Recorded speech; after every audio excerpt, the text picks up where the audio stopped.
Jack Rayner hadn't said a tender word to a living soul in 3 years, and he meant to keep it that way. Then she rode through his gate, dust-covered, jaw set, eyes daring him to turn her away. She needed work. He needed her gone. Neither one of them got what they came for.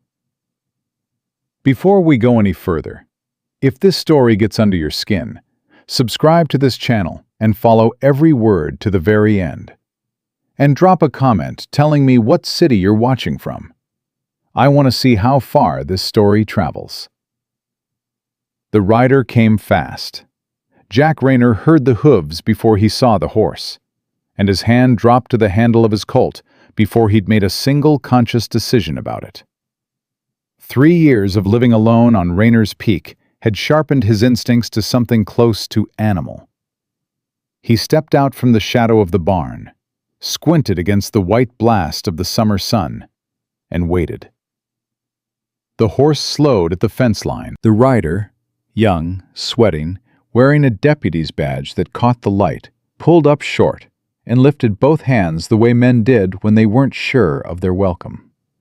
"Mr. Rayner," the deputy's voice cracked on the second word. "Sheriff Dolan sent me. Said it's important." Jack didn't move his hand from his colt. "Dolan could have come himself." "He's tied up in town, sir. Said to tell you, Silas Morton's back."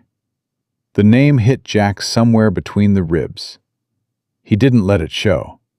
His face stayed hard, stayed still, the way a cliff face stays still when the wind tears at it. "Morton," he said. Just the one word.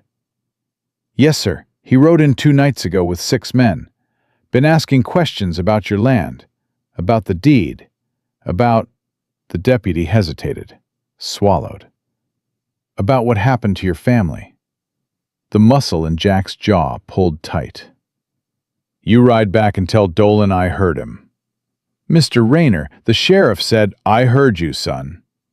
Jack's voice didn't rise. It didn't need to. "Now ride back." The deputy looked like he had more to say and thought better of every word of it. He turned his horse and went back the way he came, kicking up a thin trail of red dust that the summer heat swallowed whole. Jack stood at the fence for a long time after the sound of hooves faded. His hand finally left the colt.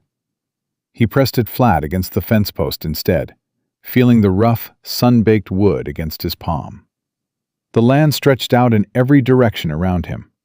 The high peaks behind the ranch, the dry valley below, the scattered pine and scrub oak that clung to the slopes like everything else up here clung to things. Out of stubbornness, out of having nowhere else to go. Silas Morton. He hadn't spoken that name aloud in 4 years. Hadn't let himself think it more than he could help. He turned and walked back toward the barn. She came 2 hours later. He heard her before he saw her, too. But this sound was different. Slower. Uneven. A horse moving at a walk. And beneath the hoofbeats, the faint creak and rattle of a wagon that had seen better decades. Jack set down the saddle he'd been working on and stepped to the barn door. The wagon was old. One wheel wobbled. The horse pulling it was older than the wagon and looked to be running on spite alone. And sitting up on the bench, holding the reins with both hands and a grip that suggested she hadn't let go of them in a long while, was a woman. She was somewhere around 30, maybe a few years either side. Brown hair pulled back without ceremony. A calico dress that had been washed so many times the color had decided to leave. A face that might have been pretty once, and still was, if you look past the exhaustion sitting on top of it like a second skin. Her eyes were the color of river water, gray-green and moving, taking in everything about Rayner's Peak Ranch in the quick, assessing way of someone who'd learned not to trust a place until it proved itself. She pulled the wagon to a stop in the yard and looked at him. He looked back at her. Neither of them said anything for a moment that stretched long enough to be uncomfortable. Then she climbed down from the bench, not gracefully, her legs stiff from a long ride, and walked toward him with her chin up and her shoulders squared in a way that told him she was tired and didn't intend to show it. "You Jack Rayner?" she said. "Who's asking?" "Emma Calloway." She stopped about 6 feet from him and didn't extend her hand. "I heard in Millhaven that you needed a cook and a housekeeper. I need work. I'm asking for the job." Jack looked at her for a moment. Then he looked at the wagon, then back at her. "Where'd you hear that?" "Man at the feed store. Said your last housekeeper left in April and you hadn't replaced her." "I haven't replaced her because I don't want replacing her." His voice was flat as a board. "I manage fine." Emma Calloway glanced at the main house. He saw her eyes move across the porch, the windows, the general condition of the place, and he knew what she was seeing. He told himself he didn't care what she saw. "You manage," she said, with a tone that didn't quite commit to agreement. "I said I manage fine." "I heard you the first time." She met his eyes. "I'm still asking for the job." He studied her. This kind of woman. He'd seen this kind before. Jaw set that particular way, chin at that particular angle. Women who'd had things taken from them and decided somewhere along the road that the world was going to have to work a good deal harder to take anything else. "You got a husband?" he said. Something crossed her face, fast, then gone. "No." "Family?" "No." "References?" "From my last employer." She reached into the pocket of her dress and produced a folded piece of paper, held it out. He took it, read it. It said Emma Calloway was hardworking, reliable, honest, and that the writer was only letting her go because he was closing up his household and moving east. Jack folded it back up and held it out to her. "The work is hard," he said. "I keep long days. I don't make conversation at meals. I don't want company in the evenings, and I don't need anything except what I ask for. You step outside those lines, and I'll have your wagon pointed back down that mountain before you finish the sentence." Emma took the paper back and put it in her pocket. "I'm not looking for conversation," she said. "I'm looking for wages and a roof." "Roof's the bunkhouse out back. Wages are fair. You eat what you cook. You stay out of my business, and I stay out of yours." He looked at her one more time, that same flat, measuring look. "You want the job or not?" "I want the job," she said. "Then put your horse in the second stall. We'll talk particulars over supper." He walked back into the barn and didn't look back to see whether she followed his instructions. She did. He heard the wagon roll toward the paddock. He picked up the saddle and went back to work, telling himself the sharp edge of something in his chest was annoyance and nothing else. Tom Garrett showed up near sundown, the way Tom always had, without an invitation, and with a bottle of whiskey he considered sufficient apology for the lack of one. He was Jack's nearest neighbor, his oldest friend on this side of the mountain, and the only person in the valley who still bothered to check whether Jack Rayner was alive. He was past 60, thick through the shoulders, with a white beard he kept reasonably short, and eyes that missed very little. He came through the kitchen door and stopped when he saw Emma standing at the stove. "Well?" he said. Emma looked at him. "Can I help you?" "Tom Garrett," he said, taking off his hat. "I'm a friend of Jack's, such as Jack has friends." "Emma Calloway. I'm the new housekeeper." Tom's eyebrows moved upward in a way that communicated significant surprise with great economy. He set his hat on the table and pulled out a chair. "Is that so?" "That's so." Jack came in from the back room and stopped when he saw Tom. His expression didn't change much, but something in it settled slightly, the way a man's expression settles when he sees something familiar and doesn't have to recalculate. "You heard," Jack said. "About Morton?" "Heard this afternoon." Tom set the whiskey on the table. "Sit down, Jack." Jack sat. Emma moved quietly around the kitchen. Tom poured 2 glasses and pushed one across the table. Jack looked at it for a moment before he picked it up. "He's got 6 men with him," Tom said. "I know. That's not a social visit, son. A man doesn't bring 6 hired guns for a social visit." "I know what it is. He's been talking to Hester Wade over at the land office, asking about your deed, about whether there are any claims outstanding against the property." Tom's voice was steady, but his eyes were watching Jack the way you watch a man you're worried about. "There aren't. Your deed is clean. But the fact that he's asking means he's looking for something, or planning to manufacture it." Jack turned the glass in his hand. He didn't drink. Morton always was better at manufacturing things than finding them. Emma had gone still at the stove. Not conspicuously still. She kept her hands moving. But Jack noticed.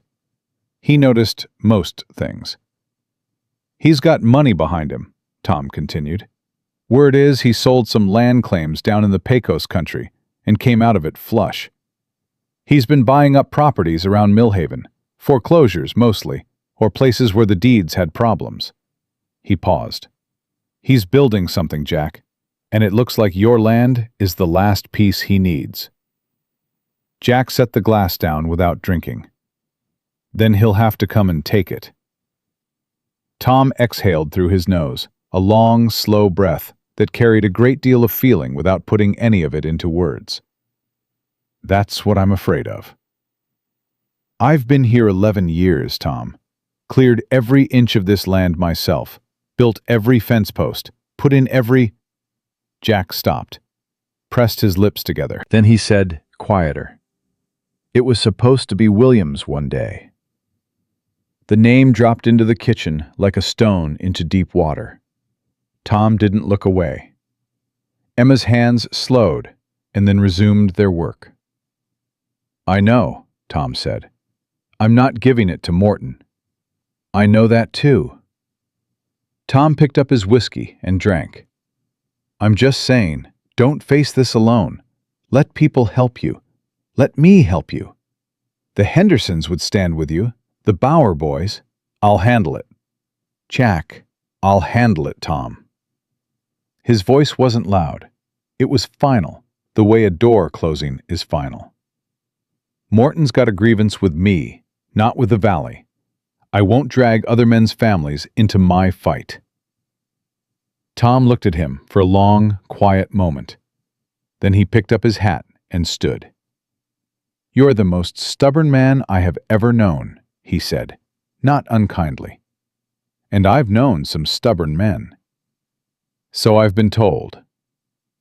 "I'll be back day after tomorrow." Tom nodded once at Emma. "Ma'am?" He went out the way he came, and the kitchen settled back into the sounds of the stove and the evening wind against the windows. Jack sat alone at the table. He heard Emma set a bowl down in front of him. Beef stew, something hot and plain and good-smelling, and pull out the chair across the table. He looked up. "I know I said you eat what you cook," he said. "Didn't mean you had to eat with me." "I'm not eating with you," Emma said, sitting down with her own bowl. "I'm eating at the same table because it's the only table. There's a difference." Something that wasn't quite a reaction moved through Jack's face. He looked down at his stew. They ate in silence for a while. The good silence, Emma thought, not the hostile kind. Or maybe the hostile kind wearing thinner than it started. "The man he mentioned," Emma said finally. "Morton. He's dangerous?" Jack didn't look up. "Yes." "How dangerous?" "The kind that smiles while he does it." Emma absorbed that. "And you served with him." Now Jack did look up. His eyes were the dark, deep-set gray of storm clouds. Not cold exactly, but not warm either. the color of weather that hadn't decided what it was going to do yet. "You were listening," he said. "I was in the room. I wasn't hiding." He held her gaze for a moment. Then he looked back down. "We were in the war together. Same regiment. I pulled him out of a situation he'd have died in otherwise." He picked up his spoon. "He decided I owed him for that ever after. The way some men decide the person that saves them is the one responsible for whatever happens to them next." "That doesn't make any sense," Emma said. "No," Jack said. "It doesn't. That's Morton." "What does he want?" "The land." Jack's voice was quiet. "And to make sure, I know he took it." Emma looked at him, at the line of his jaw, the set of his shoulders, the way he held himself like a man who'd gotten used to carrying something heavy and stopped noticing the weight. "And you're going to let him?" Jack's spoon stopped moving. He looked at her. "I didn't say that. You didn't say the opposite. Your friend Tom back there laid it all out plain as a map, and you sent him home, and you're sitting here alone eating supper like it's any other night." "It is any other night." "It is not." Emma put her spoon down. Her voice was direct without being harsh, the way a woman's voice gets when she's done talking around something. "A man with 6 hired guns is circling your property, asking questions about your deed, and you're sitting here telling me it's any other night." Jack stared at her. "Miss Calloway, you've been on this ranch for about 4 hours." "I have," Emma said. "And I've got ears and I've got eyes, and I can see plain as day that you're a man who's already decided he lost before the fight started." She picked up her spoon again. "I had a boss back in Laredo who said something to me once. Said there are 2 kinds of tired in this world. Tired in the body tired, and tired of fighting tired. Said the second kind is the one that'll kill you." She looked at him steadily. "Which kind are you?" Silence. The wind pushed at the window. The stove ticked. Jack Rayner looked at Emma Calloway across a kitchen table at the end of a long, hard day, and for a moment, just a moment, she saw something shift in those storm-gray eyes. Something that looked, if she had to name it, like a man remembering something he'd been working very hard to forget. Then it was gone. "Eat your supper," he said. Emma ate her supper, but she kept her eyes on him, because she was the kind of woman who'd learned that the things men refused to say out loud were always the most important things of all. And what Jack Rayner had just refused to say out loud was louder than anything she'd heard in a long time. He didn't sleep that night. She heard him. She was a light sleeper, always had been since the years that had taught her to be. Heard him moving through the house in the dark hours, the slow, deliberate steps of a man who knew every board and its particular voice. She heard the front door open, heard it stay open. She lay in the bunkhouse dark and stared at the ceiling and thought about what Tom Garrett had said, about Silas Morton buying up properties, about deeds with problems, about the way Jack's face had gone when Tom said the name William. She'd had a son herself once, 3 years old. Fever, the doctor said, the kind that didn't stop. She'd held him for 2 days and 2 nights without sleeping, and it hadn't been enough. She knew what a man's face looked like when he said a child's name and couldn't say anything else. She wasn't here because of that. She told herself that clearly and without sentiment. She was here because she needed work, and she needed a roof. And the last year had stripped her down to the bone in ways she hadn't fully reckoned with yet. She was not here to fix Jack Rayner, or be fixed by him, or get tangled in his history with a dangerous man. She was here to work. But in the quiet of that Texas mountain night, with the summer heat pressing down even in the darkness, she thought about what he'd said. The kind that smiles while he does it.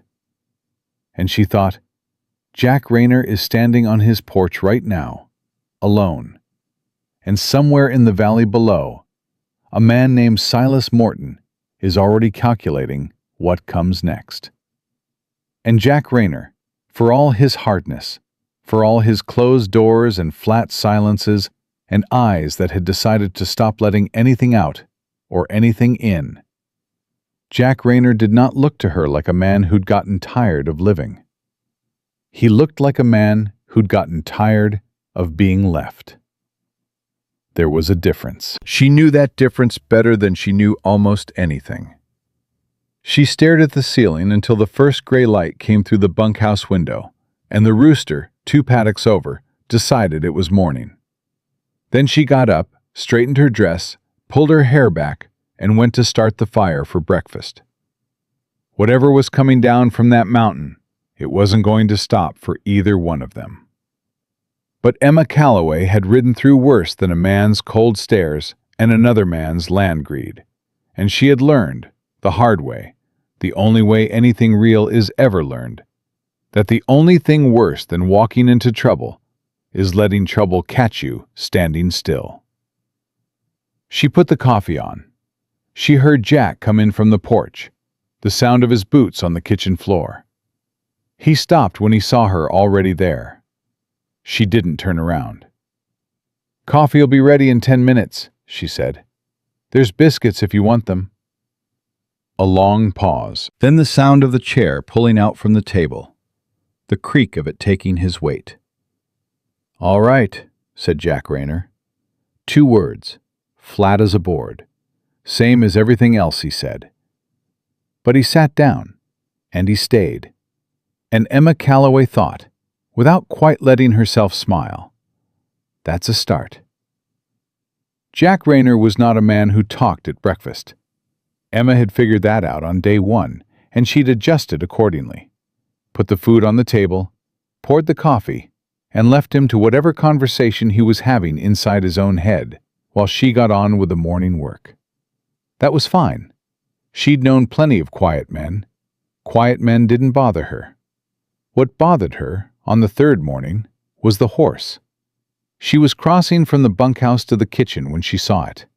A gray roan tied to the far fence post, not one of Jack's, and standing beside it, a man she didn't recognize. Broad through the chest, dressed too well for a ranch call, hat tilted at an angle that said he knew exactly how he looked.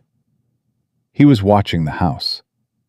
He wasn't making any effort to hide that he was watching it. Emma kept walking. She went into the kitchen, put the skillet on the stove, and said without turning around, "There's a man outside by the north fence. Gray roan. Nice coat." Jack was already at the window. "Go to the bunkhouse," he said. His voice had changed. Not louder, not harder exactly, but tighter. The way a rope goes tight when the weight on it increases. "I'm making breakfast." "Emma?" She turned and looked at him. His face had done that thing it did sometimes, gone flat and still in a way that wasn't calm at all, but looked like it from a distance. His eyes were fixed on the window. "I'll stay out of the way," she said, "but I'm not running to the bunkhouse every time someone rides up. If I did that, I'd never get a meal on the table."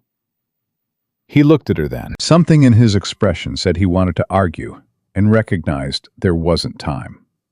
"Stay inside," he said, and went out the back door. Emma watched through the kitchen window. The man at the fence didn't move when Jack came toward him.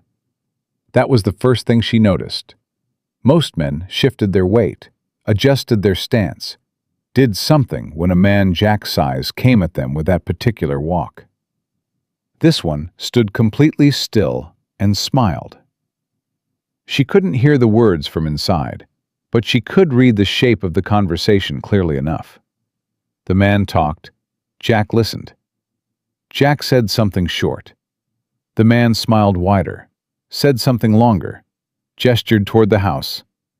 Toward the house, she noted, not toward the land.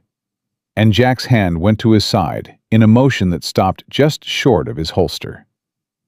Then the man untied the roan, swung up into the saddle, touched the brim of his hat in a gesture so deliberately courteous it was an insult, and rode out. Jack stood at the fence and watched him go.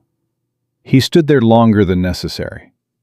When he came back inside, Emma put a plate on the table and poured his coffee without a word. He sat down. He didn't touch the food. "That was one of Morton's men," Emma said. "Yes." "What did he want?" Jack picked up the coffee, put it down. "Morton wants to meet. Says he has a business proposition. Says it'd be better for everyone if we settled this like gentlemen, before it becomes something else." "Before it becomes something else," Emma repeated. "What does that mean?" "It means Morton's planning to make it something else, and wants me to feel like it was my choice when he does."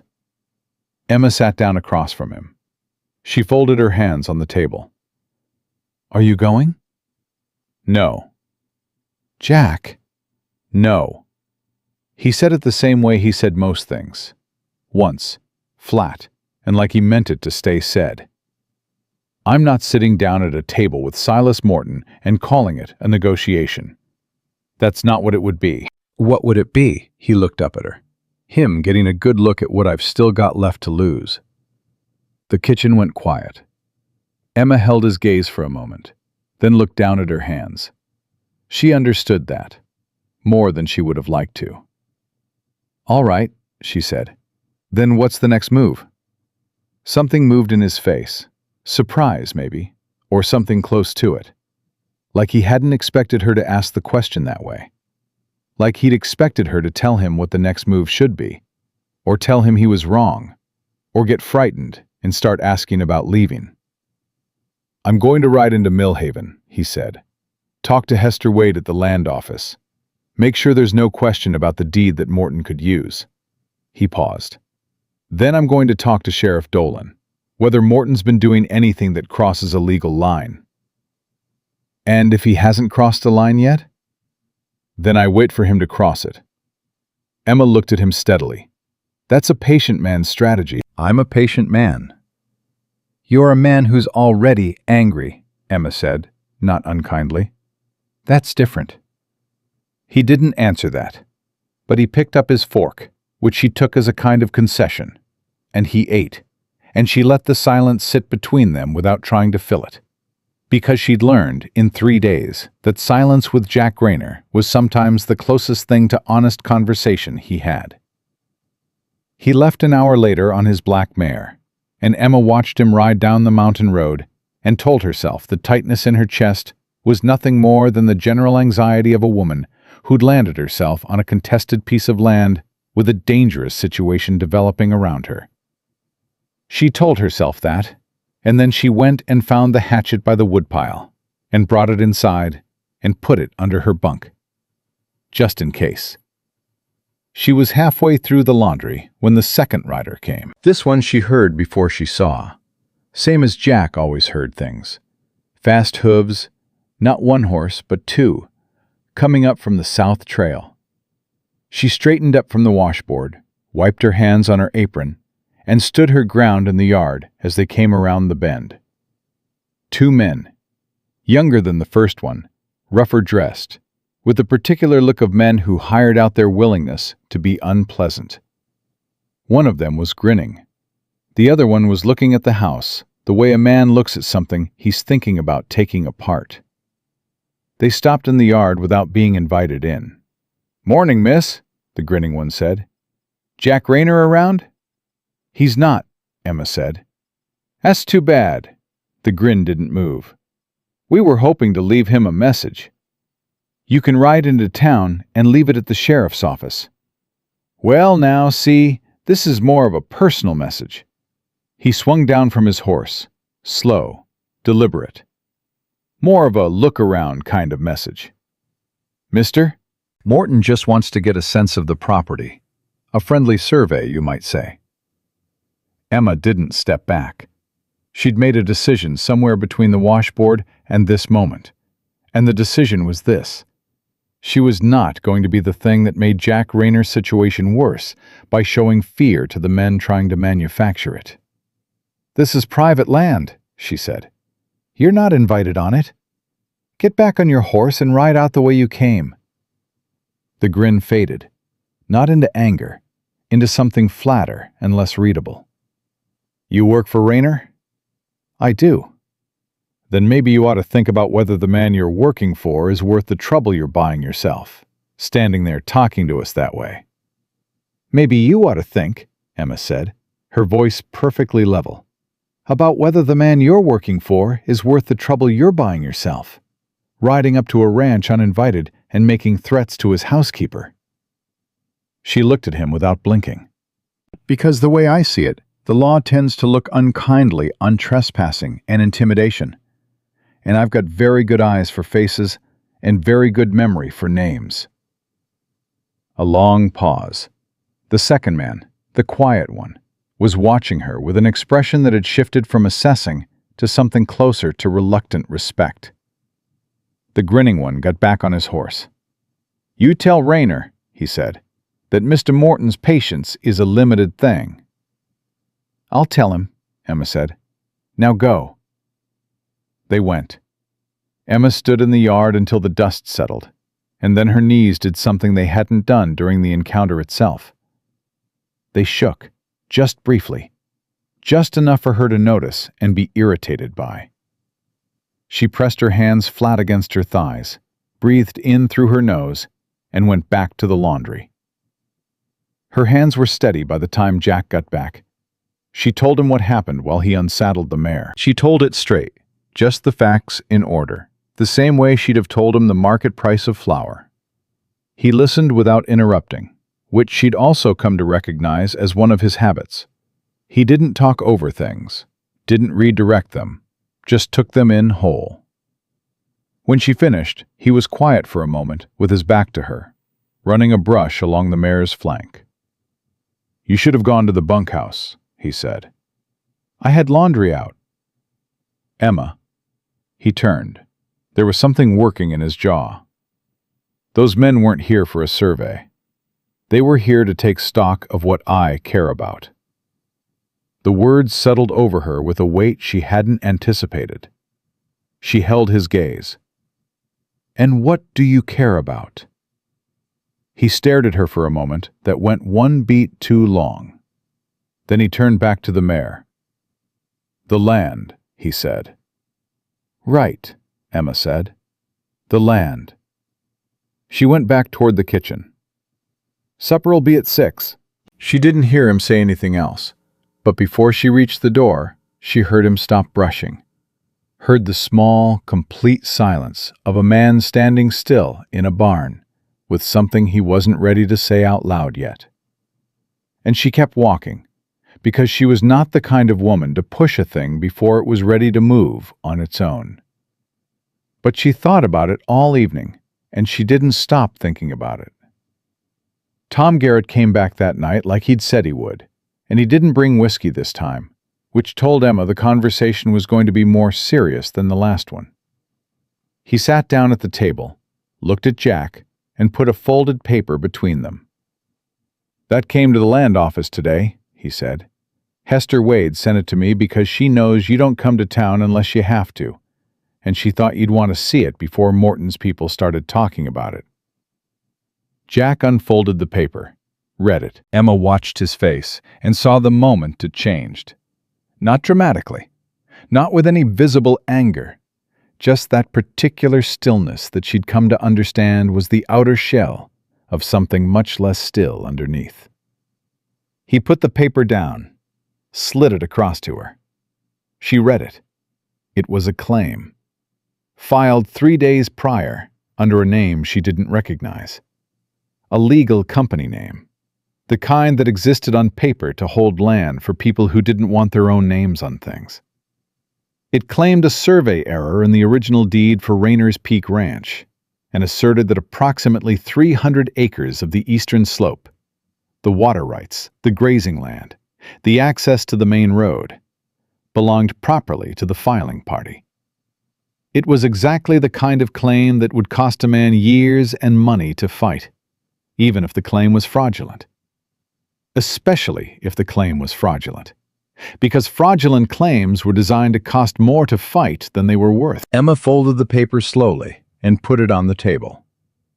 "This is Morton," she said. It's Morton's money, Tom said. His name's not on it. It never will be. Can it be fought? Emma asked. It can be fought. Jack's deed is solid. I've seen it myself, and Hester says it's clean. But fighting it means lawyers, and lawyers mean time and money. And while it's being fought, Morton can tie up any sale of the property or any bank loans against it. Jack would be locked. Tom looked at Jack. Which is exactly what Morton wants. He wants to lock you in place until you're running short on options and looking for a way out. Jack stood up from the table. He walked to the window. He stood with his back to them, and Emma could see the tension in his shoulders, the line of his spine, the hands at his sides that were absolutely still in the way that was somehow more telling than if they'd been shaking. He knows I won't sell, Jack said. Then he's not trying to buy, Tom said quietly. He's trying to starve you out. The silence that followed that had real weight to it. Emma felt it press against her chest. Then Jack turned around, and his face was different. Not softer, nothing about it was soft, but settled. The way a man's face settles when he's stopped fighting the reality of a situation and started thinking about what to do inside of it. I need to know who filed that claim, he said. The real name behind the company. Can Hester find that? It'll take some digging, Tom said, but maybe. Tell her to dig. He looked at Tom steadily. And Tom, the offer you made the other night, about the Hendersons and the Bowers, don't pull it off the table yet. Tom's expression shifted into something that was almost a smile. I wasn't planning to. I'm not asking them to fight my battle. I know. I'm asking them to know what's happening, so that if Morton starts moving on anyone else's land, they'll be ready, Tom said. I know, Jack. That's all I ever wanted you to say. He pushed back from the table and stood, picking up his hat. Day after tomorrow, then. I'll have Hester start pulling records tonight. He looked at Emma. You doing all right, ma'am? I heard you had some visitors today. Emma looked at him. Word travels fast. Small valley, Tom said. Smaller when Morton's people are in it. He held her gaze for a moment, with something in his eyes that was partly reassessment and partly approval. Jack told me what you said to them. The part about good eyes and good memory. I meant it. I know you did. He nodded once. Good night, Miss Calloway. He went out. The kitchen settled back into the two of them, and for a while, neither one spoke. Emma started cleaning up the supper things. Jack stood by the window. The summer dark had come down over the mountain, and the heat still hadn't broken. And somewhere outside, a nightbird was doing its patient, repetitive work. Jack, Emma said without looking up from the dishes. The name on the claim, the company name. She turned to look at him. I've seen a name like that before. In Laredo, when I was working for the Harmon household. Mr. Harmon was a lawyer, land law mostly. He had dealings with a company that used a similar naming convention. She paused.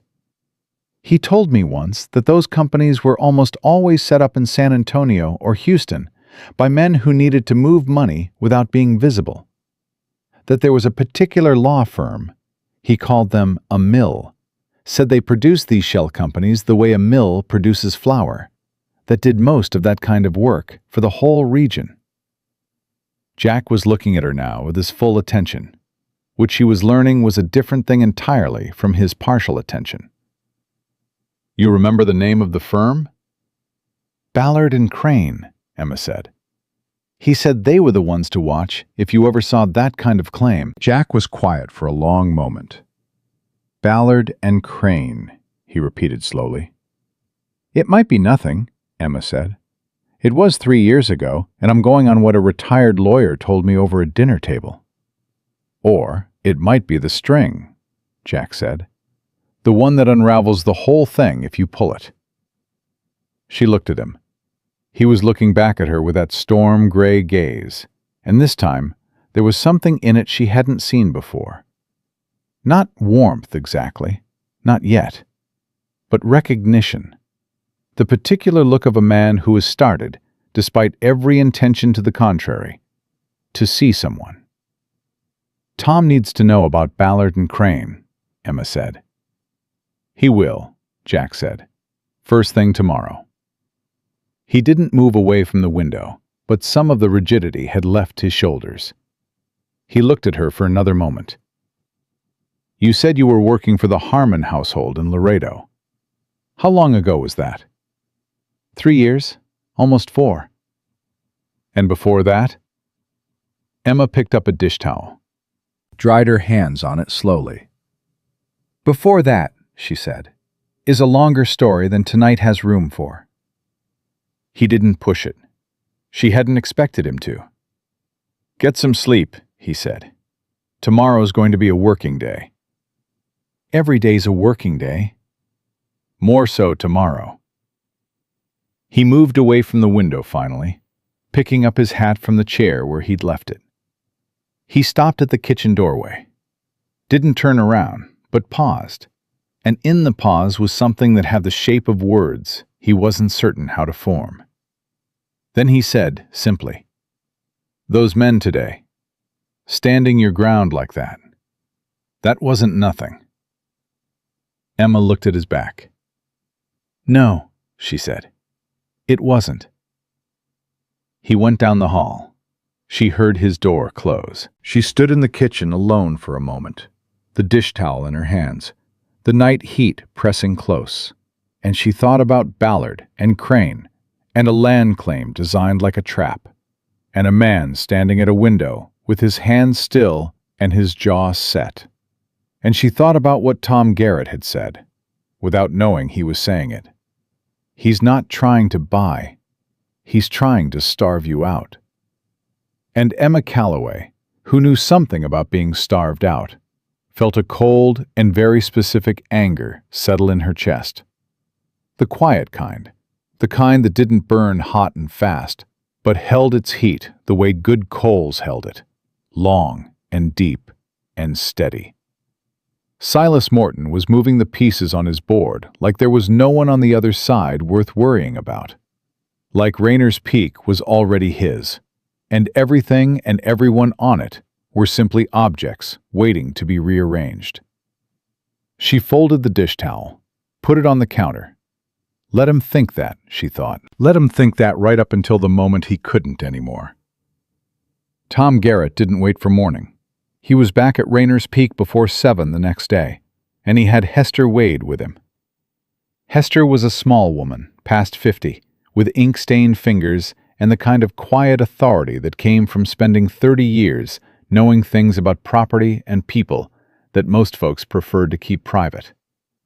She walked into Jack's kitchen like she'd done it before. She probably had. Set a leather satchel on the table and pulled out 3 folded documents without preamble. "Ballard and Crane," she said. "I pulled everything I had on them last night. Didn't sleep much." She looked at Emma with sharp, curious eyes. "You're the one who knew the name." "I'm the one who remembered it," Emma said. "There's a difference." Hester almost smiled. "Fair enough." She spread the first document on the table. "Ballard and Crane out of San Antonio. They've filed 47 land claims in this county and the 3 surrounding it over the past 18 months. 32 of those claims were against properties that subsequently sold. Sold cheap. Sold fast. Sold to buyers with connections to a holding company called Meridian Land Associates." She tapped the second document. Meridian Land Associates is registered to a board of 5 names. 4 of them are lawyers or bankers with no real stake. The 5th name is a man called Gerald Pickett. Jack said, "I don't know that name." "You wouldn't," Tom said. "He's not the kind of man who stands in front. But I do know it." He looked at Jack steadily. "Gerald Pickett is Silas Morton's brother-in-law. The kitchen went very quiet. Jack stared at the document. Emma watched his face go through something. The recognition of a trap that was bigger than he'd calculated. The cold arithmetic of understanding that this hadn't started last week when Morton rode into Millhaven. This had been planned long before that. Built piece by piece, acquisition by acquisition, across 18 months of quiet, patient work. "How many of those 47 claims are still contested?" Jack said. 11, Hester said. "Yours is the newest. But there are 3 others in this valley that were filed in the past 6 months." She hesitated. "The Henderson property is one of them." Tom's jaw tightened. "Bill Henderson doesn't know yet." "He will by noon," Hester said. "I'm going there next." Jack pushed back from the table and stood. He put both hands flat on the surface and looked at the documents like he was reading a battlefield rather than papers. "Morton's not just taking my land," he said. "He never was." "No," Tom said. "He's taking the valley." "Why?" Emma said. The 3 of them looked at her. She looked back steadily. "I mean it," she said. "A man doesn't build a machine this size and run it this carefully just for land. Land is the method." "What's the reason?" Hester and Tom exchanged a look. Jack didn't look at anyone. He was looking at the table, and Emma recognized the expression. The look of a man standing at a door he'd been avoiding for years, feeling the handle in his hand for the first time. "Jack," she said. "There's a railroad survey," Jack said. His voice was flat, controlled, the kind of control that cost him something. "From 2 years ago. The Texas Central Line is planning a northern expansion. The projected route runs through this valley, through the eastern slope of Rayner's Peak specifically. The water rights, the grade, the access to the main road." He lifted his eyes. "Whoever owns that land when the railroad makes its formal offer is going to be very wealthy." Silence. "That's what Morton told you?" Emma said. "That's what Morton told me in 1871, Jack said. Over a fire outside of Abilene, the night before we parted ways for the last time. He said he'd found the survey, said we should go in together, buy up the valley before anyone else got wind of it, and split the railroad money when it came." His voice didn't change. "I told him I wasn't interested in buying land out from under men who'd built their lives on it." Tom closed his eyes briefly. "And he's been waiting ever since." "Morton doesn't forget," Jack said. "And Morton doesn't forgive what he considers an insult." He straightened up. "Me saying no to him wasn't just turning down a deal. It was telling him his idea was wrong. And he spent 4 years building the proof that he was right and I was a fool." Emma looked at him for a long moment. "So this isn't about the war at all?" "The war is the excuse," Jack said. "This is about a man who decided 4 years ago that everything I have should have been his." Hester started gathering her documents. Her movements were brisk, purposeful. "I'm going to the Henderson place. Then I'm sending a wire to a lawyer in Austin I trust. A real one, not a Ballard and Crane variety. If we can get the filing challenged on procedural grounds before it's formally accepted, we may be able to buy enough time to expose the connection between the claim and Meridian." She looked at Jack. "But Jack, I need you to understand. This is going to move fast now. Morton filed because he's ready. He wouldn't have filed if he wasn't ready to push." "I understand," Jack said. She left. The kitchen felt different after she went. Smaller, more charged, the way air feels before a storm settles its full weight on the ground. Tom stayed. He looked at Jack with something in his eyes that was part worry and part something older. The particular grief of watching someone you care about carry a weight you can see, but can't lift for them. I should have told you about the railroad survey years ago, Jack said. You should have, Tom agreed, without blame. But here we are. Here we are. Jack moved toward the door. I need to ride the eastern fence line. If Morton's planning something physical, moving men or equipment onto the slope, I want to know before it happens, not after. I'll ride with you, Tom said. No, go to the Henderson place after Hester. Bill Henderson's going to need a friend when he hears this, not a land map. He looked at Tom. I'll be back before dark. Tom nodded slowly. He picked up his hat, looked once at Emma, then back at Jack. Don't go all the way to the eastern ridge alone. I've ridden that ridge 1,000 times. Not with Morton's men in the valley, you haven't. Tom held his gaze. Be careful, son. Jack didn't answer that. He went out to the barn. Emma followed him. He was saddling the black mare when she came in, and he didn't turn around, which meant he'd heard her and was deciding whether to address it. You're not going to tell me to stay inside, she said. I was going to suggest it, and then decide it wasn't worth the conversation, he said. Efficient of you. She leaned against the stall. The eastern fence line. How long a ride?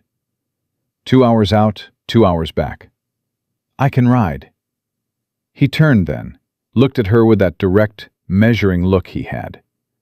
I know you can ride. That's not the question. What's the question? The question is why you'd want to. Emma met his eyes. Because 2 sets of eyes are better than 1. Because if Morton's men are on that ridge and something happens to you out there, there'd be nobody to ride back and say so. And because... She paused. Because I'm tired of waiting in the kitchen for things to happen to people. Something moved in his face. He held her gaze for a moment that went just long enough to mean something. Then he turned back to the saddle. The sorrel in the 3rd stall. She's easy. Emma saddled the sorrel and didn't say anything else, because there was nothing else that needed saying. They rode out in the early morning heat, the summer sun already bearing down with the particular intensity it reserved for July in the Texas mountains. And for the first stretch of the ride, neither of them talked. The silence between them had changed since the first day. Emma had noticed that without quite marking when it happened. It had stopped being the silence of 2 strangers and started being the silence of 2 people who had enough history, even if it was only 2 weeks of it, to be quiet together without it meaning hostility. It was Jack who broke it. You said the other night that Before Laredo was a longer story, he said. Emma kept her eyes on the trail ahead. I did. You don't have to tell me. I know I don't. The horses moved. The heat pressed. A hawk circled somewhere above the ridge, patient and unhurried, doing what hawks did. I had a husband, Emma said. Daniel Calloway. He was a good man. Carpenter, mostly, some farming. We had a place outside a town called Greer, east of here. She paused.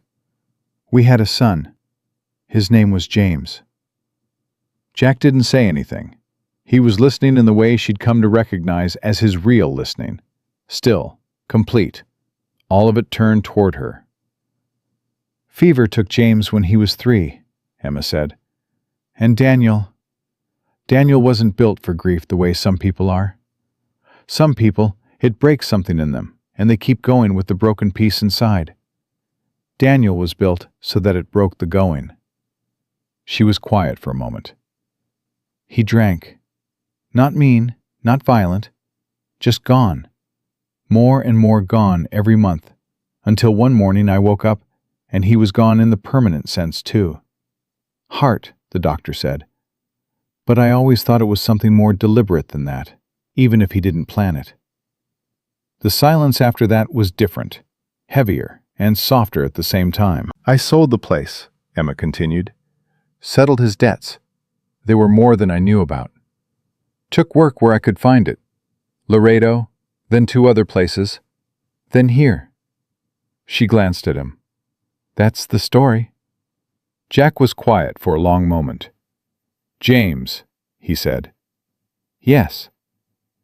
My son's name was William. His voice didn't shake. He'd made his peace with saying it, Emma thought. Or at least, he'd made a functional peace.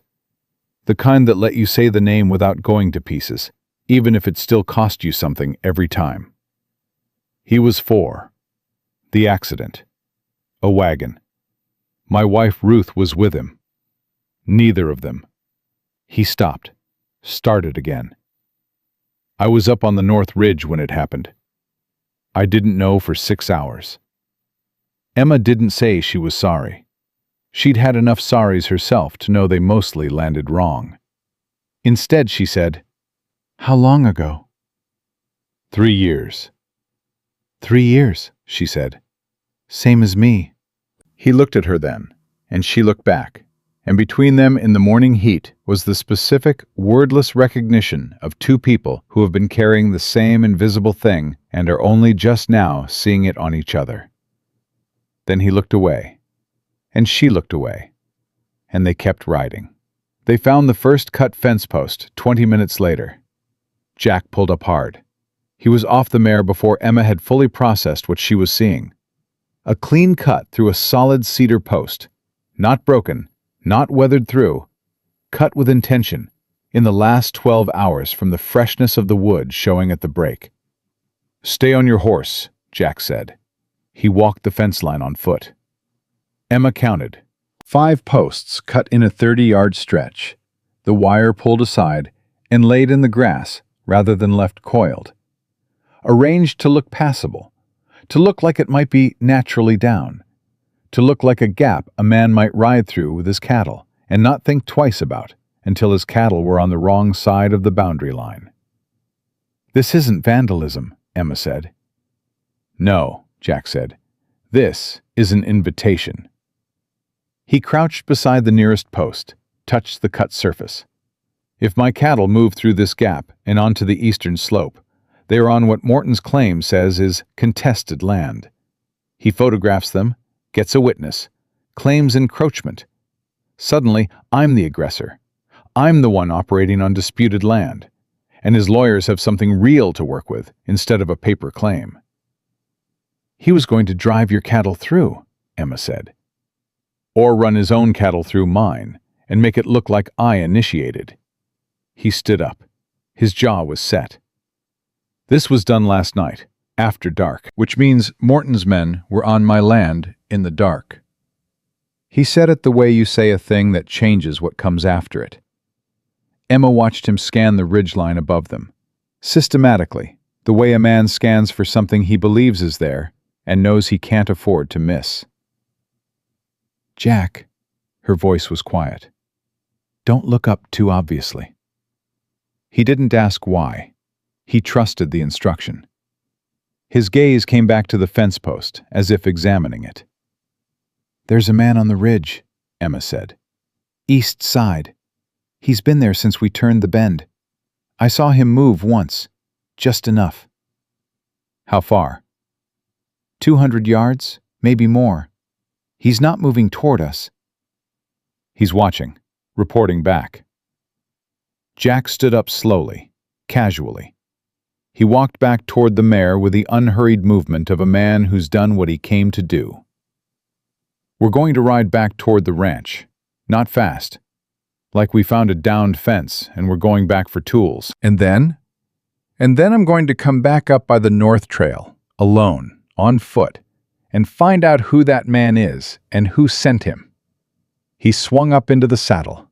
His voice was absolutely level. "And then I'm going to have a conversation with Sheriff Dolan that I should have had 4 days ago." They rode back at an easy pace. Emma kept her face forward and her hands loose on the reins and her heart beating at about twice its normal rate, which she considered a reasonable response to being watched by a man on a ridge who worked for someone who cut fence posts in the dark. She didn't let any of it show. Jack was watching her from the corner of his eye. She could feel it. And after a few minutes, he said quietly, "You're good at this." I had a year of practice, Emma said. After Daniel died, I was alone and I was in debt, and there were men who thought that meant I was available to be frightened. She paused. I learned to not look frightened. Are you frightened now? She considered lying, decided against it. Some, she said. The useful kind. He nodded once, like that was the right answer, like it was the only answer that made sense. They were halfway back to the ranch when they heard the shot.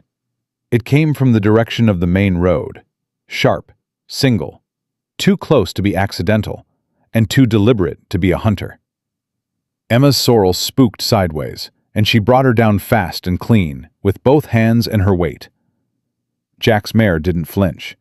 The animal had heard gunfire before, and moved toward it rather than away, which said something about the horse, and also about the man who'd trained her. That's the road, Jack said. He was already moving. Go back to the ranch. Lock the door. Jack! Emma! He turned the mare in one motion and looked at her with an expression she hadn't seen on him before. Not angry, not commanding exactly, but something under those things. Something that was about more than tactics. Please, he said. She went. She rode back hard and brought the sorrel into the paddock and got inside the house and locked the door, and then stood at the kitchen window, because locking herself in without any information about what was happening was more than she was built to do. She waited. 20 minutes. The clock on the kitchen shelf marked every one of them. Then hooves in the yard. 2 horses. And she recognized the mare's particular rhythm, and she exhaled exactly once before she heard the voices. Jack's voice, and another one. Deeper, ragged at the edges. The voice of someone in pain, or freshly out of it. She opened the door. Jack had a man with him, not one of Morton's hired hands. This one was older, dressed plain, with a deputy's badge she hadn't seen before, and a hand pressed to his upper arm where his shirt had been cut away, and the skin beneath was an ugly, angry red. Grazed, Jack said, reading her face. He'll keep.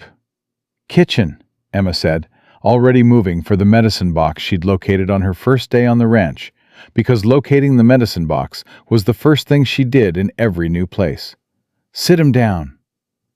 The deputy's name was Cal Briggs, and while Emma cleaned and wrapped the wound and Jack stood by the window again, this time tenser, this time with his hand actually resting on the colt, Cal Briggs told them what had happened.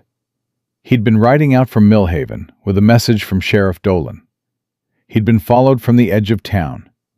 When he turned off onto the Rayner Road, someone on the ridge above had put a bullet close enough to tear his sleeve and take skin off his arm. A warning, an unmistakable, deliberate, calculated warning. Emma tied off the bandage and didn't say anything. She didn't trust what she'd say. What was the message? Jack said. From Dolan. Cal Briggs looked at him with the particular expression of a man delivering news he didn't want to deliver. Morton's called a meeting. Tonight. At the Millhaven courthouse. He's invited every property owner in the valley, and the county assessor and a judge he apparently knows from San Antonio. He swallowed. He says he has documentation proving the survey error is real. He says he's prepared to formalize all 11 claims at once. The room went utterly still. Tonight, Jack said. 7 o'clock. Jack looked at Emma. Emma looked at Jack. Between them, in the silence of that kitchen, with the wounded deputy at the table, and the summer heat sitting on the house like a hand, was the full weight of everything that had been building. Not just for the past 2 weeks, not just since Morton rode back into Millhaven, but for 4 years of calculated, patient, deliberate work by a man who had decided that Jack Rayner's no was the thing he would spend his life answering. Tonight, Silas Morton intended to answer it. How long to Millhaven? Emma said. Hour and a half on a good horse? Jack's voice was quiet. Completely quiet. Then you have time, Emma said. But Jack, she held his eyes. You can't go alone." He looked at her for a moment that could have gone either way. She could see him calculating. Not the logistics, he'd done those already, but something else, something harder. The particular calculation of a man deciding how much he's willing to let someone else into the fight he decided was his alone to lose. "No," he said finally. "I reckon I can't." And Emma Calloway, who had ridden through worse and stood her ground against worse and lost more than most people ever had to lose, felt something settle in her chest that was not quite hope and not quite certainty, but was something in the neighborhood of both. She untied her apron, put it on the back of the chair. "Then let's go," she said. They left Cal Briggs at the ranch with Tom Garrett, who arrived 20 minutes after the shot, and took one look at the deputy's arm and the expression on Jack's face, and asked exactly one question. "How many horses do you need?" "2," Jack said. "Emma's riding with me." Tom didn't argue. He looked at Emma the way he'd been looking at her more and more lately, like he was revising something he'd assumed about her, and nodded once, and went to help saddle the horses. Emma changed into her riding clothes, tied her hair back hard, and came out to the yard to find Jack checking his colt. Not cleaning it, checking it. The particular check of a man who expects to need it. "You said it's a courthouse meeting," Emma said. "It is. Then why are you checking that like you're riding into a war?" He looked up at her. "Because Morton called a meeting at a courthouse with a judge he brought from San Antonio and documentation he's been building for 18 months. That's not a meeting. That's a sentencing." He holstered the Colt. "And men like Morton don't just sentence you on paper. They make sure you feel it while it's happening." Emma absorbed that. She mounted the sorrel and said nothing else. They rode hard. The summer evening was still brutally bright when they came into Millhaven, the sun hanging low and orange and indifferent over the valley. The town was busy in the specific way a town gets busy when word has spread. Not the ordinary bustle of a market day, but the tight, charged movement of people who have heard something and are sorting out what it means for them. Emma saw faces turn as they rode down the main street. Recognized the particular quality of those looks. Some of them curious, some guarded, some carrying the preformed sympathy of people who'd already decided Jack Rayner was a man riding toward his own defeat. Jack rode like he didn't see any of it. Head up, eyes forward, shoulders straight. The black mare matched his mood. Purposeful, unhurried in appearance, covering ground faster than either looked. Tom had ridden ahead to gather the Hendersons and the Bowers. Emma could see, as they turned toward the courthouse, a small cluster of people on the steps. Bill Henderson, broad and red-faced and clearly furious, his wife beside him. 2 of the Bower boys, young and serious. Hester Wade, satchel in hand, ink-stained fingers wrapped around it like she intended to use it as a weapon if necessary. And in the doorway of the courthouse, watching Jack ride up with the particular stillness of a man who has been waiting a long time for this exact moment. Silas Morton. Emma had built a picture of Morton from the pieces she'd gathered. The smooth messenger, the cut fence posts, the legal machinery, the patience. She'd expected someone who looked like what he was, calculated, contained, the kind of dangerous that wore a good coat. He did wear a good coat. He was perhaps 50, lean, with a face that had been handsome once, and had curdled into something that still used the architecture of handsomeness, without any of the warmth that was supposed to go with it. He smiled when he saw Jack, and the smile was exactly what Jack had described. Wide, easy, put on like a garment. "Jack Rayner," he said. His voice carried across the space between them, like he'd projected it on purpose. "I was starting to wonder if you'd come." Jack swung down from the mare. He didn't give the reins to anyone, just dropped them, and the mare stood, because she'd been trained to stand. He walked toward the courthouse steps without hurrying. "Morton," he said, "you look well." Morton's eyes moved briefly to Emma, assessed her, categorized her, moved on. "Though I see you've had to hire some help. Times are harder than they look up at Rayner's Peak, I imagine." "The only thing hard up at Rayner's Peak," Jack said, stopping at the foot of the steps, "is getting rid of trespassers." Something shifted in Morton's smile, thinned it. "I'm afraid that's rather the nature of tonight's discussion. Who's trespassing on what?" "Then let's have the discussion." Jack went up the steps. Morton stepped aside, just slightly, enough to let him pass, but close enough that it was a statement, and Jack went inside without acknowledging the gesture. Emma followed. She felt Morton's gaze on her back. She kept her spine straight. The courtroom was full. That was the first thing that struck her. Not half full, not dotted with the curious and the concerned, but genuinely full.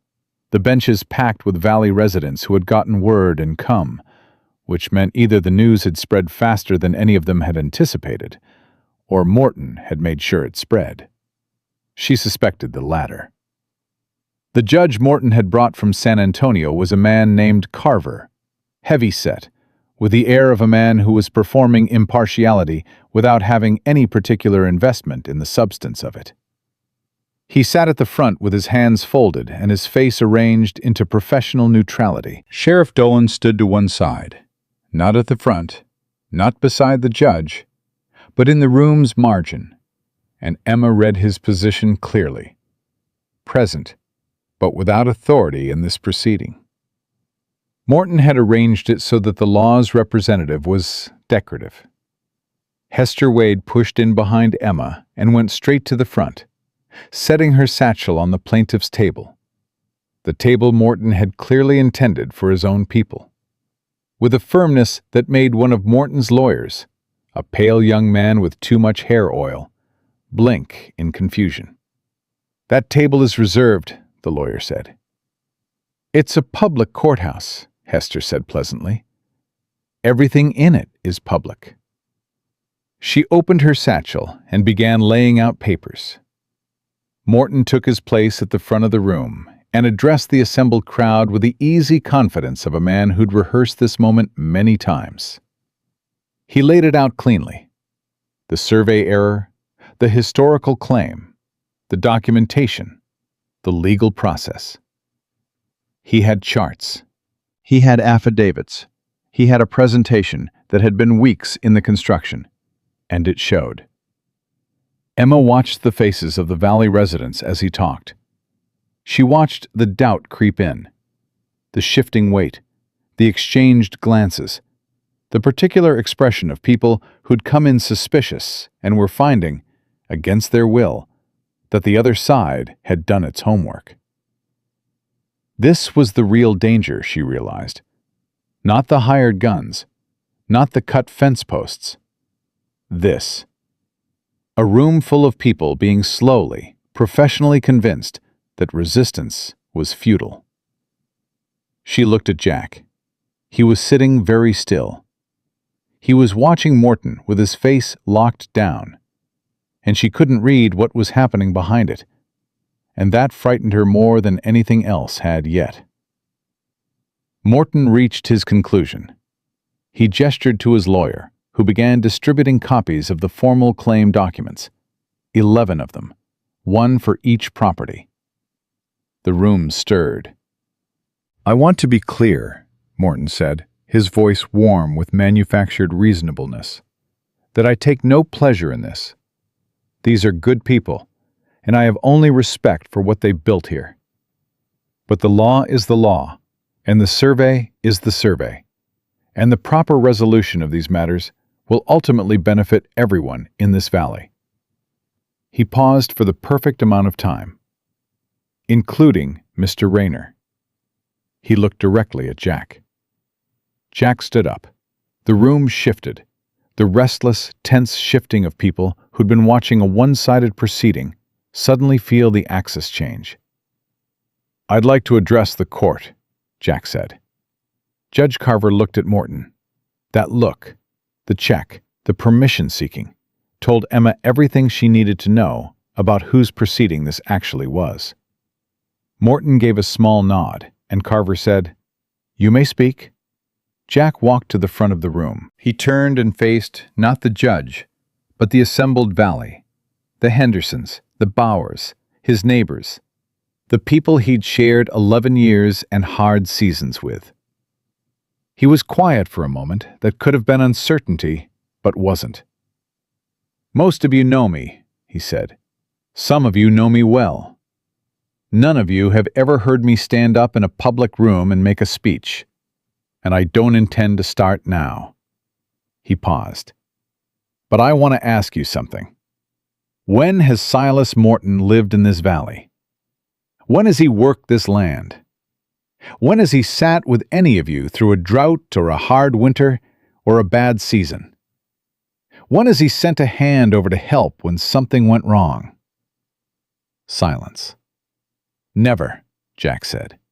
"Because Silas Morton has never been here before now. And the reason he's here now, and the reason he's built this particular machine and pointed it at this particular valley, has nothing to do with survey errors, and everything to do with a railroad that's coming through, and the land rights that railroad will pay for, and the decision he made 4 years ago that those rights should belong to him."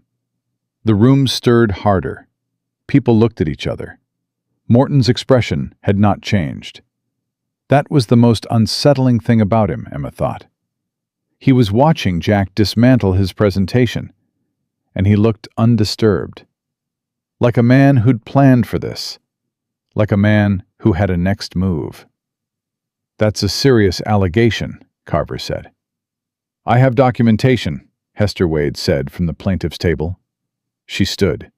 The connection between the filing company Ballard and Crane, the holding company Meridian Land Associates, and Silas Morton, through his brother-in-law Gerald Pickett, is traceable through public records. I have those records here. She held up a sheaf of papers. I also have, as of 2 hours ago, a wire from an attorney in Austin who has been investigating Ballard and Crane's filing practices in 4 counties. He has found, in 16 cases, evidence of manufactured survey errors, false documentation, bribed surveyors, forged affidavits. The room erupted. Multiple conversations started at once. Carver banged his gavel without notable effect. The Hendersons were on their feet. The Bower boys were leaning together, talking fast. Morton's lawyer was on his feet trying to object to something, without being sure what to object to. And Morton himself. Morton stood perfectly still, and for the first time since Emma had laid eyes on him, the smile was gone. In its place was something colder, flatter. The face beneath the performance. He looked at Jack, and Jack looked at him. What passed between them in that look was something Emma could feel from across the room. Years of it, old and layered. The specific weight of 2 men who had known each other in circumstances that left permanent marks. She watched Jack hold it without flinching. And she watched Morton accept that Jack wasn't going to flinch. And she watched something in Morton harden into a decision. He leaned toward his lawyer and said something brief and quiet. The lawyer nodded.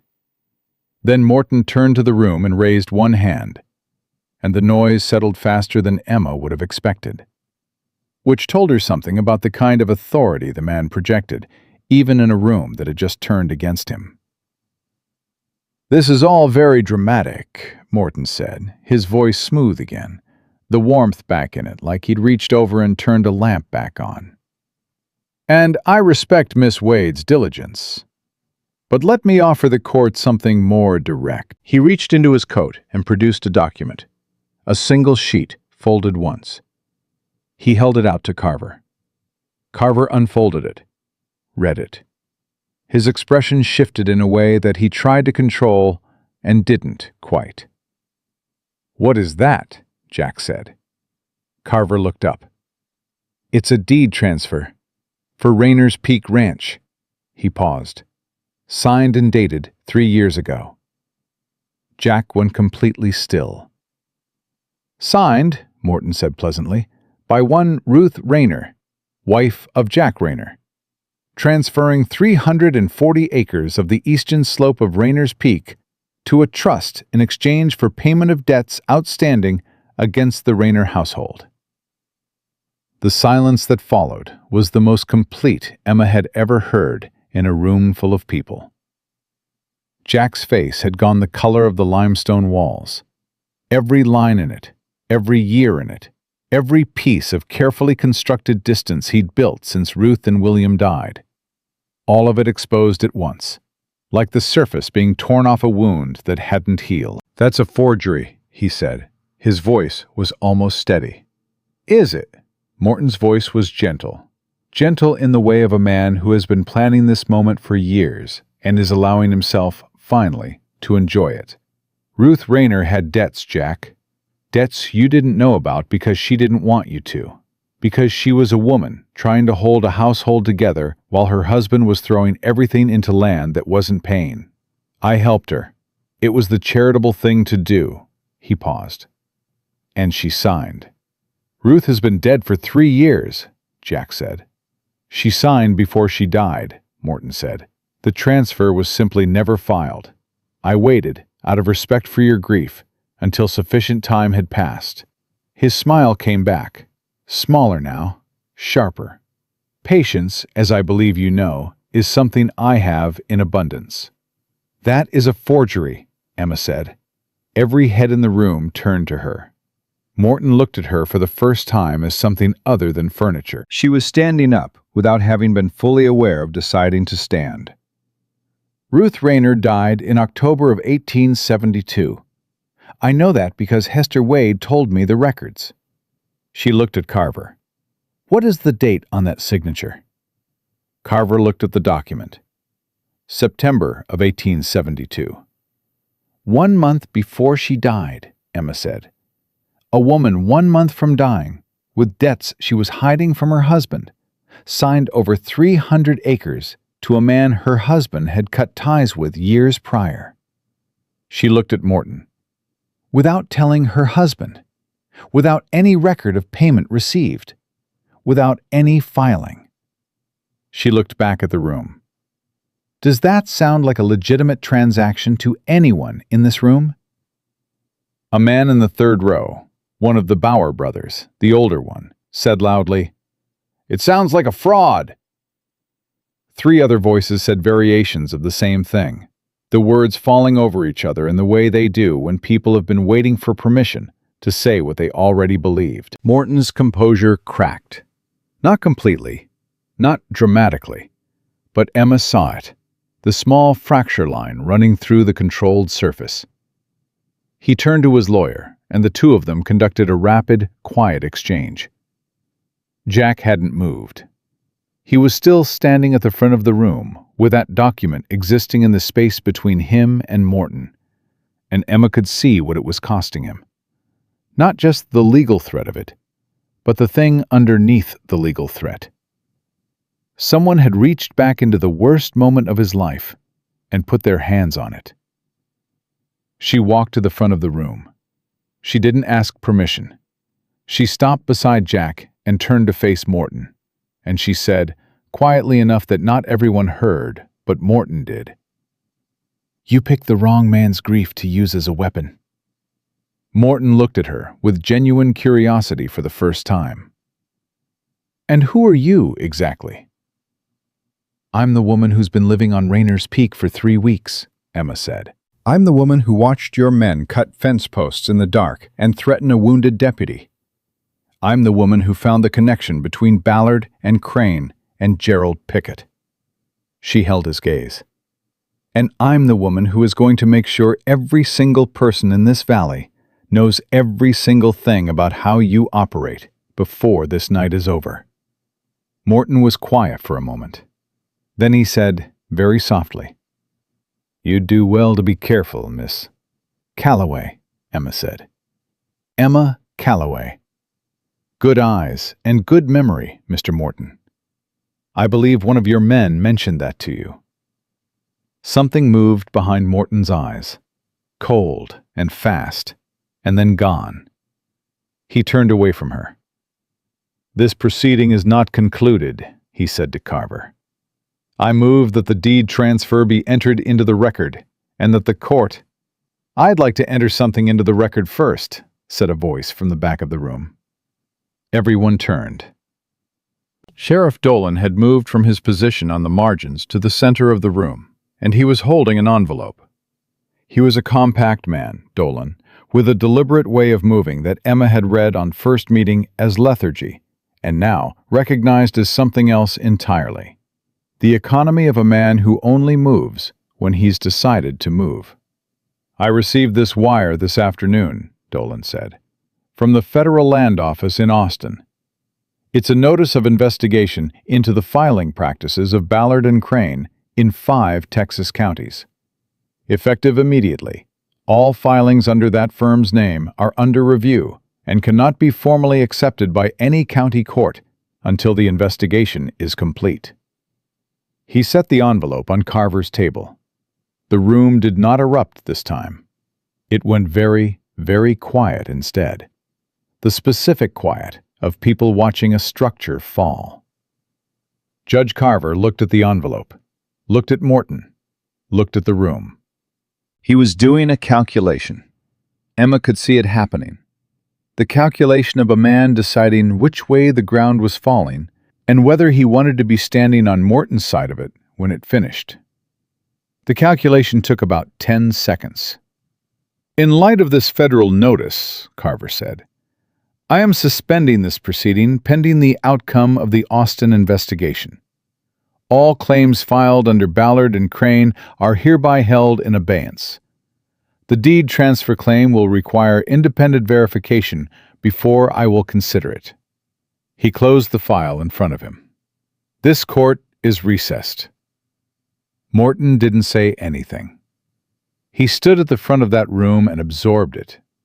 The suspension of years of work, the unraveling of the machine he'd built, the moment where the valley that was supposed to be his stayed stubbornly, definitively not his. And his face was so controlled and so still that it was almost worse than anger. Then he looked at Jack. "This isn't finished," he said, quietly, not for the room, for Jack alone. "No," Jack said, "it isn't." The two men looked at each other across that courtroom, and Emma felt the full weight of it, the years between them, the war, the fire outside Abilene, the no that had started all of this, the grief that Morton had reached into and tried to use like a crowbar. All of it sitting in the space between them, heavy and unresolved. Then Morton picked up his hat and walked out. His lawyer followed. 2 of the hired men who'd been standing at the back went after them. The room exhaled. Bill Henderson came forward and grabbed Jack's hand and shook it hard, saying something low and forceful that Emma couldn't quite hear. The Bauer boys clapped each other on the back. Hester Wade was already repacking her satchel with the practiced efficiency of a woman who knew tonight was a battle, not a war. Tom Garrett appeared at Emma's shoulder. "That thing you said," he said, "about good eyes and good memory. You planned that." "I remembered it," Emma said. "There's a difference." Tom almost laughed. Either way, he looked at her with the expression he'd been wearing more and more, the revised one, the one that said the original version of what he'd thought about her had been significantly updated. "You did well tonight, Miss Calloway." Emma looked at Jack, who was still standing at the front of the room with Henderson's hand wrapped around his. His face was something she hadn't seen on it before. Not relieved exactly, not happy, but opened somehow. The way a room looks when someone finally throws the window up and lets the outside in. "We did well," she said. They rode back to the ranch in the dark, the summer heat finally broken to something tolerable, the stars overhead doing what stars did, providing the kind of light that was beautiful and insufficient in equal measure. They didn't talk for the first part of the ride. And Emma didn't push it, because she'd come to understand that Jack Rayner processed things in layers, and the first layer always needed to settle before he'd get to the one underneath. It was when the lights of Millhaven had fully disappeared behind them, and the road climbed back into the mountain dark, that he said, "That document, the transfer." "Yes," Emma said. "Ruth didn't sign it." "I know." "She wouldn't have." His voice was completely steady, steadier perhaps than it had any right to be. "Not without telling me. Not to a man she knew I didn't trust." A pause. "Morton knew Ruth was ill before she died. I don't know how. Small towns, the wrong person overheard the wrong thing. But he knew. And he used it. Made a document and backdated it, and held it for 3 years, waiting for the right moment." "He thought it would break you," Emma said. "It might have," Jack said, "if I'd been alone when he used it." Emma didn't answer right away. The horses moved. The mountain dark pressed close, and the summer stars opened above them, vast and indifferent and beautiful. "Jack," she said. "Morton said it's not finished." "It's not," he said. "The federal investigation will tie up his filings, but it won't tie up him. A man like Morton doesn't build what he built and walk away because a judge recessed a meeting." He paused. "He'll come at it differently now. He'll come at the person who unraveled him in front of the whole valley." Emma understood what he was saying. She let it settle. "I'm not leaving," she said. Silence. The road climbed. "Emma, I'm not leaving," she said again. No heat in it, no drama, just the plain fact of it, stated the way she stated most things, once, clearly, meaning it to stay said. He didn't respond to that immediately. When he did, it wasn't what she expected. "When I said I'd handle it," he said, "back at the beginning, when Tom offered to stand with me, and I sent him home." He stopped, started again. "I told myself it was because I didn't want to drag other people's families into my fight. And that was true. But there was something else true, too." He was quiet for a moment. "I didn't think I was worth the trouble."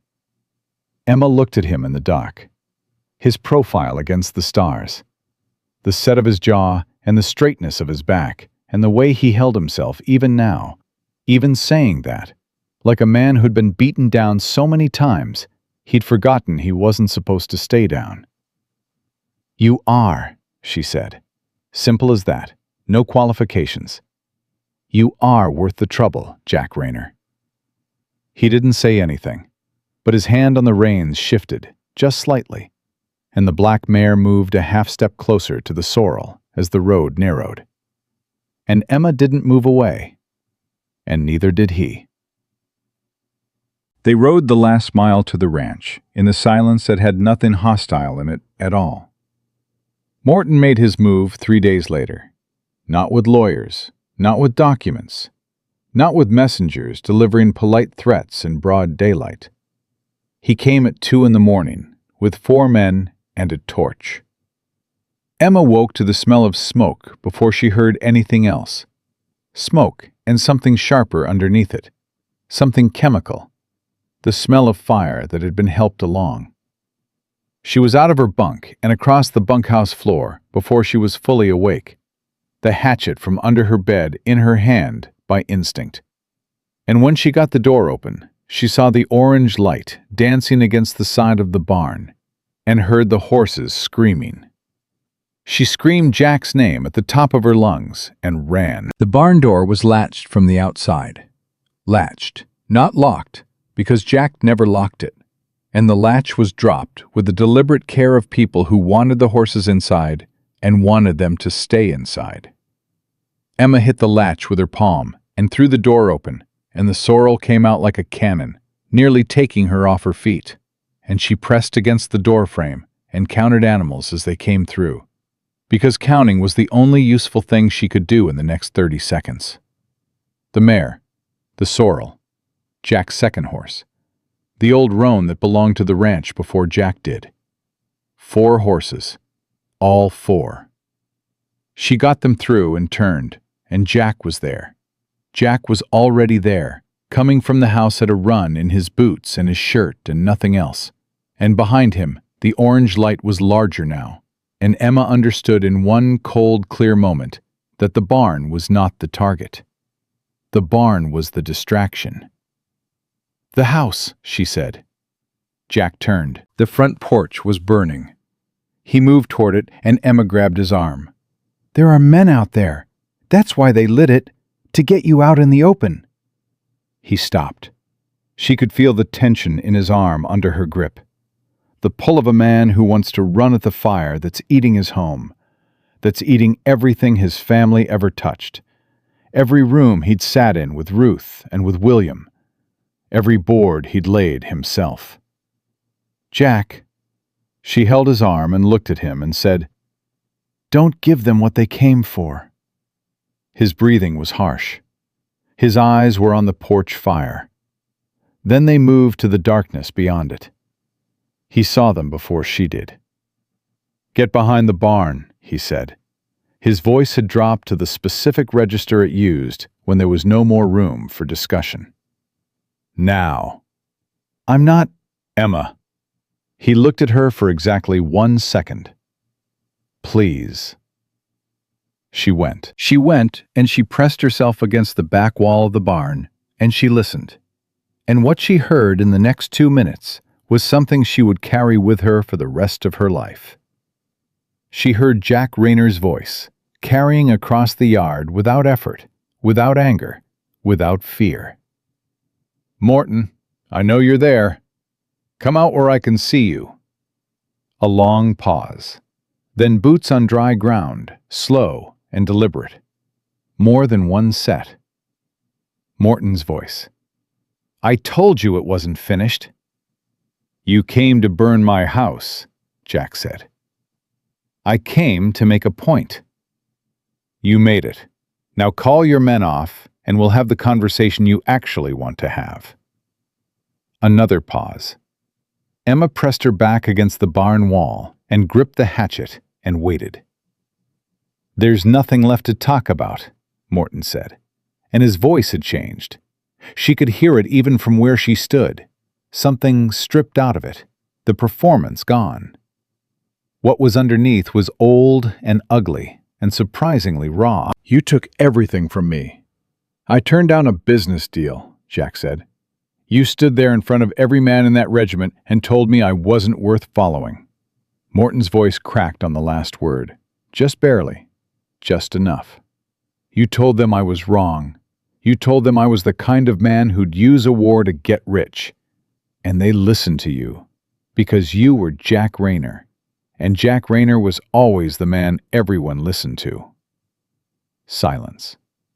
"And then you went home," Morton said. "And you built your ranch, and you had your family, and your land, and your neighbors who'd ride for you. And I had nothing because you took it. You took it when you said no." Emma closed her eyes. There it was. Not the railroad money, not the land. This.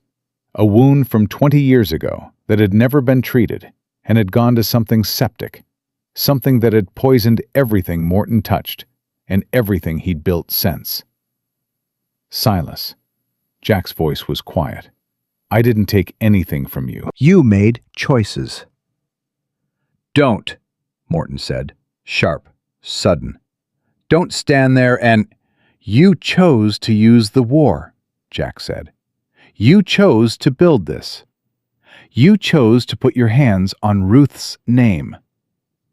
His voice shifted on that last sentence, hardened, but not into anger, into something more absolute than anger. "That's the one I won't forgive. Whatever your grievance with me, Ruth had nothing to do with it. She was your wife." "She was a person," Jack said. "She was a person who died. And you took that and shaped it into a weapon. And that tells me everything I need to know about who you became after Abilene." A long, long silence. Then Emma heard something she hadn't expected. She heard Morton laugh. Not the polished, controlled laugh of the courthouse, but something shorter and more broken. The laugh of a man who has just heard the most painful, true thing and has no mechanism left to deflect it. "You should have just said yes," Morton said. "Back in 71. You should have just said yes. I know," Jack said, "but I didn't. And here we are." "Here we are," Morton said. And then a new voice cut across the yard like a blade. Sheriff Dolan's voice, from the north side, the direction of the road. "Silas Morton, this is the Millhaven Sheriff's Department. You and your men put your hands up, and don't make me say it twice."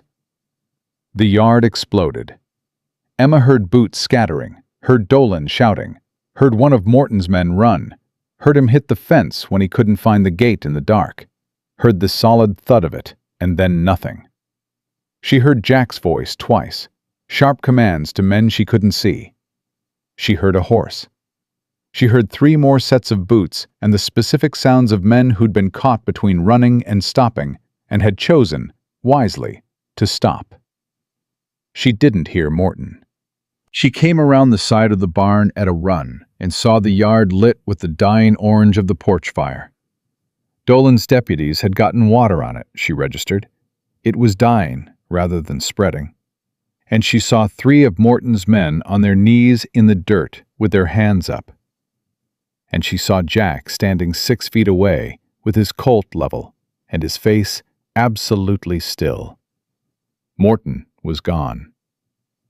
"He ran," one of Dolan's deputies said. "Took the south trail on foot." Dolan looked at Jack. "I've got 2 men on the south trail." "He knows this mountain," Jack said. "So do my men." Dolan's voice was steady. "And his horse is still tied to the fence post on the road. He's not going far on foot in the dark." He put his hand on Jack's arm, briefly, the way men do when they've been friends long enough to make the gesture without comment. "Let me handle this part. That's what you pay taxes for." Jack lowered the Colt. He looked at the smoldering porch, the smoke still rising from the charred wood, the damage real but contained, the house itself still standing. He stood there for a moment, breathing. Emma walked across the yard and stood beside him. She didn't say anything. Neither did he. They just stood there together and looked at the house that was still standing, and the smoke rising from what hadn't burned all the way through, and the summer stars overhead doing their patient, indifferent work. After a while, Jack said, "The porch will need to be rebuilt." "Yes," Emma said. "The south side boards were already soft. I'd been meaning to replace them." "Well," Emma said, "now you'll have to." Something moved through him. She felt it more than saw it, a releasing of something that had been held for a very long time. He exhaled, long and slow and complete. "Thank you," he said. "For what?" "For waking me up," he said. "I sleep light, but not that light." You were already out here when I came out the door." He paused. "You got the horses out." "All 4, Emma said. He looked at her. In the dying light of the fire and the growing light of the dawn that was starting, just barely, to suggest itself in the east, she could see his face with full clarity. Every line in it, every year, every weight he'd been carrying, and alongside all of that, something else. Something that had been building since the morning she'd walked into his yard with her chin up and her shoulders squared, and her worn-out dress and her absolutely non-negotiable refusal to be frightened away. "Emma," he said. "Jack." "I want you to stay," he said. "Not as a housekeeper." She held his gaze. "What as, then?" "As—" He stopped. He was not a man practiced in this particular kind of sentence, and they both knew it.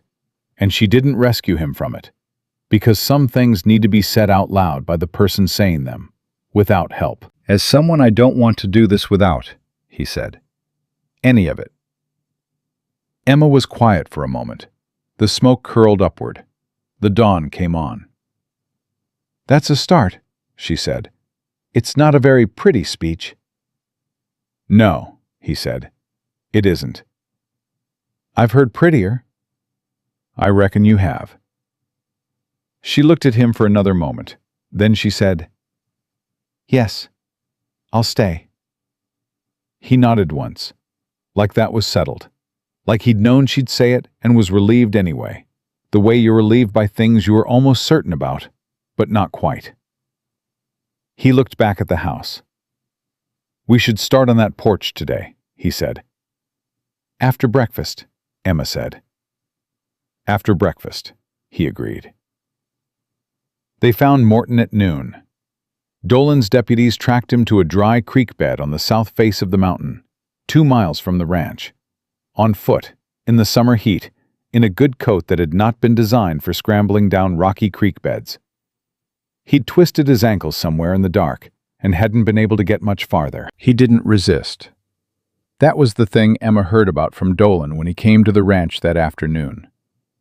Morton had sat in that creek bed and waited, and when the deputies found him, he'd looked at them and said, "I'd like some water, if you have it." And that was all. Emma thought about that, about what it meant when a man who'd spent 4 years building a machine finally watched it disassemble around him and didn't have anything left to say.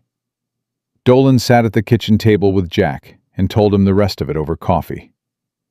The Austin federal investigators had moved fast once Hester's information gave them a clear thread to pull, faster than anyone had expected. 2 of Ballard and Crane's principals had already agreed to cooperate in exchange for reduced charges, which meant the structure of Morton's land scheme was now documented from the inside. 16 fraudulent survey claims across 5 counties. 32 forced sales.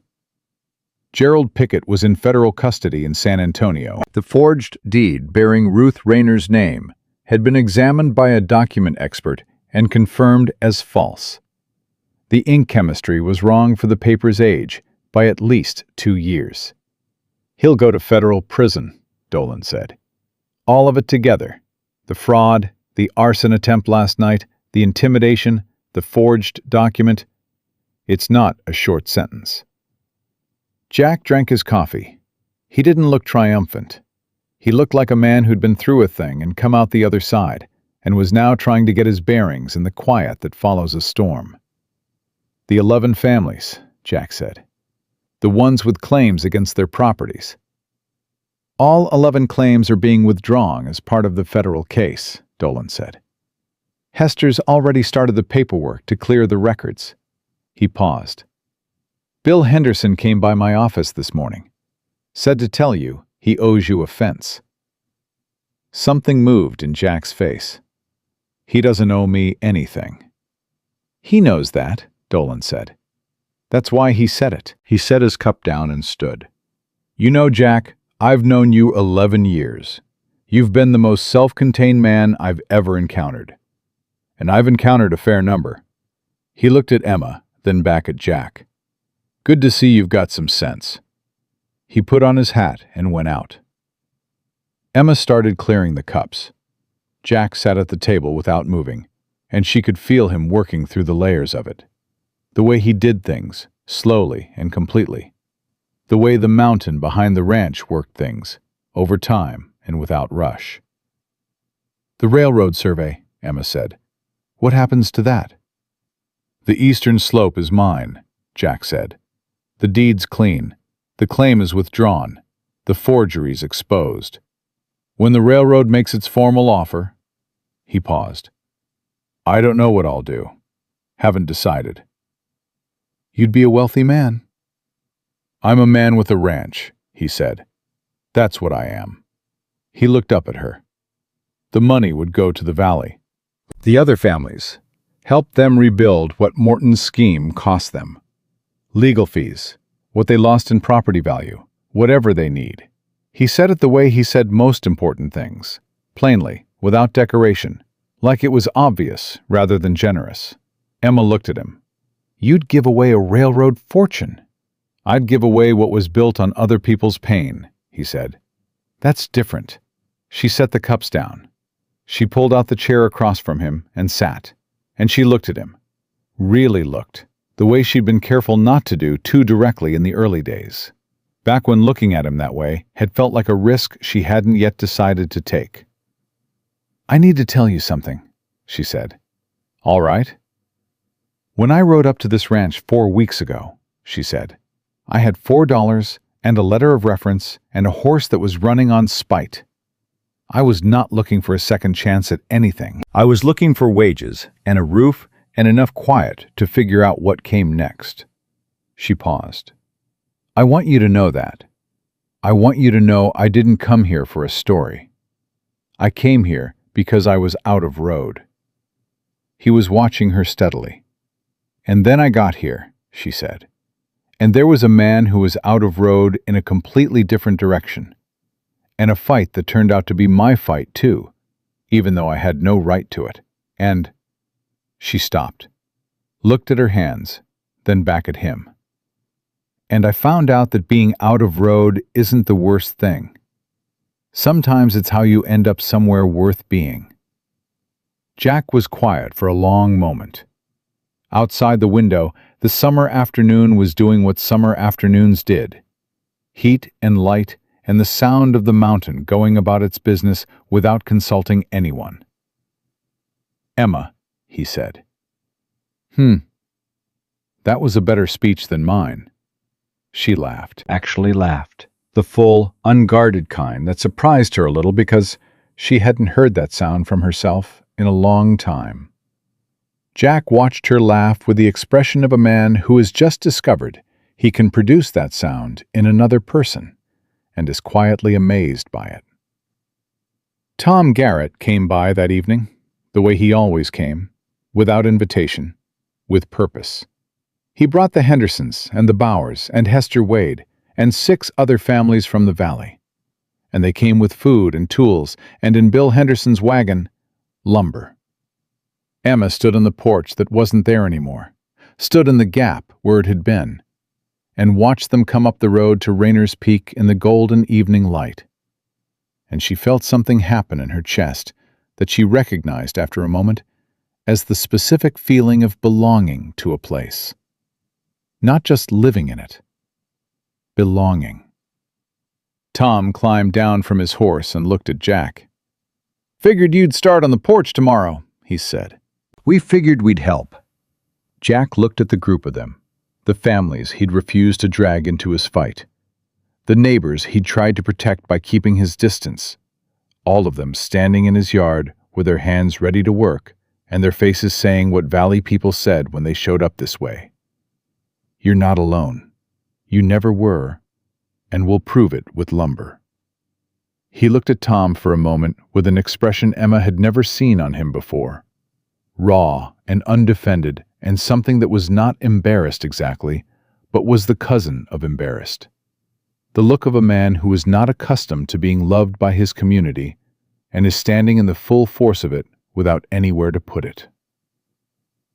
Tom, he said. His voice was not entirely steady. Don't say anything foolish, Tom said. Just get the sawhorses out. They built the porch in 2 days. Emma cooked for all of them, breakfast and dinner and supper, and the kitchen was full in a way it hadn't been, she was certain, since Ruth was alive. The Hendersons' youngest daughter helped her with the biscuits and talked constantly about everything and nothing, the way girls that age did.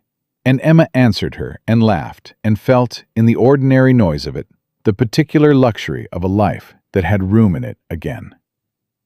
On the second afternoon, when most of the others had gone home and Tom was packing up his tools, Emma came out to the new porch with 2 cups of coffee and found Jack sitting on the fresh-cut boards with his boots off, looking out over the valley below.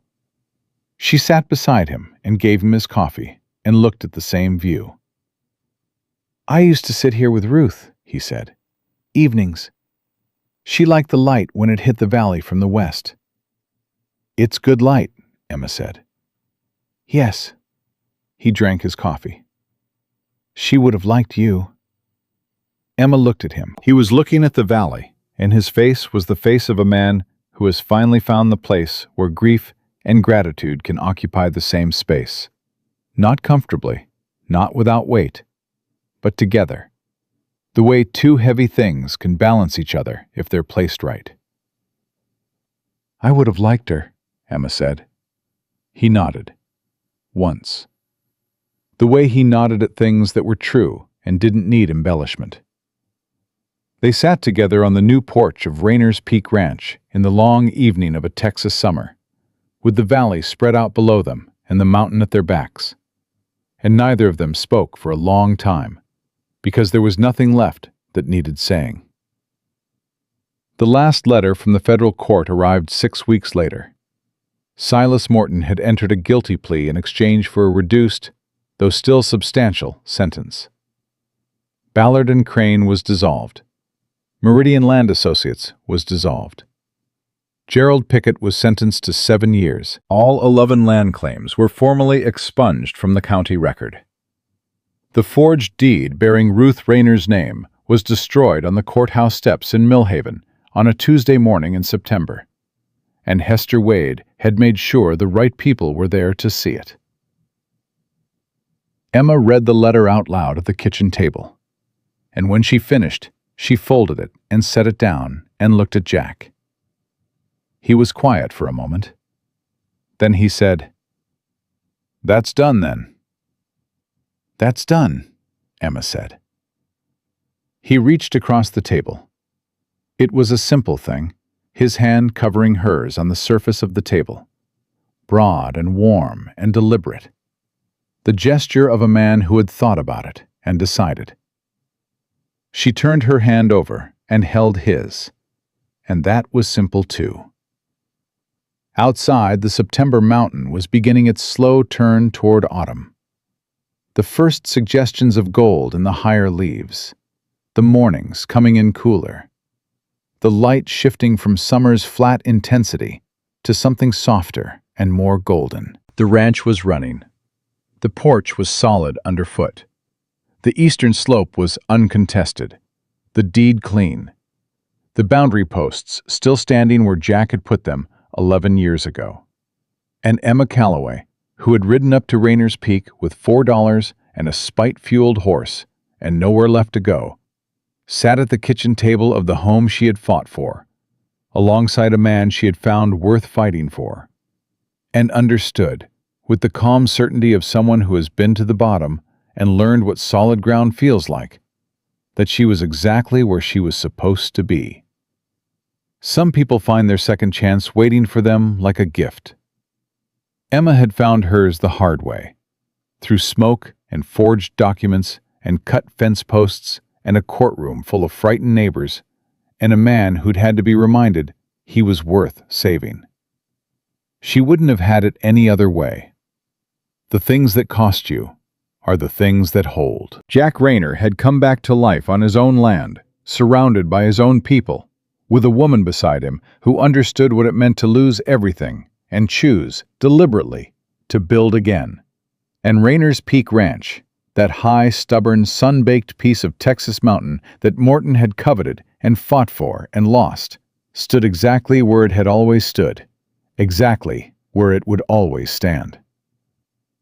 Some things, once fought for with everything you have, are simply, permanently, and irrevocably yours.